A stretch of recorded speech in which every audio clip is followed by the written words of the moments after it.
So what is metrology? Metrology is the science of a measurement, which is probably a little too big of a subject to cover in one webinar.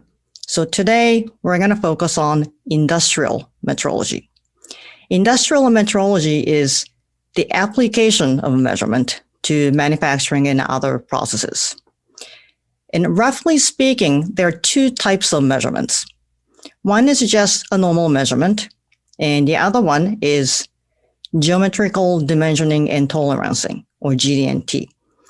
In a nutshell, GD&T is a little bit more involved measurements, and you set the tolerances with the function of each part in mind. And I'm going to explain the difference between the two just briefly and introduce some GD&T terms, which we will be using in this webinar later. So let's say that we have this cube and we want to know how big this cube is. For a normal measurement, you can just take a ruler or a caliper and just measure how big this cube is. And you would do this in an arbitrary coordinate system. But for GD&T analysis, you would place this cube in the XYZ coordinate system. And this is one of the major differences between the two.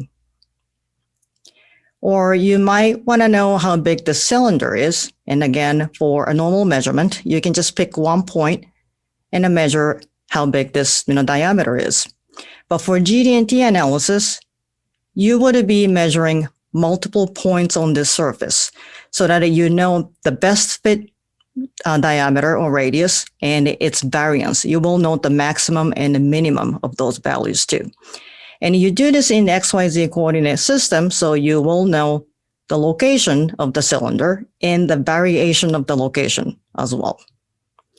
So again, when you're looking at a cylinder and you're doing just normal measurement, you can just check the diameter and the length, or you can apply GD&T analysis to check the location, the orientation, and some of the form factors of the cylinder. And you might have seen those before in some drawings, but people use GD&T symbols to describe each measurement and a tolerance. For example, this symbol represents cylindricity.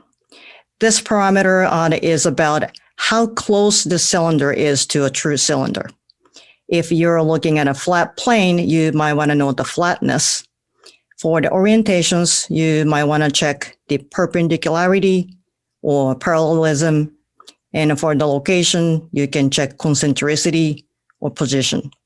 And those are just some examples. And depending on how you count them, there are more than 14 GD&T symbols describing different types of measurements and tolerances. So you can see that the normal measurement and GD&T analysis are a little bit different.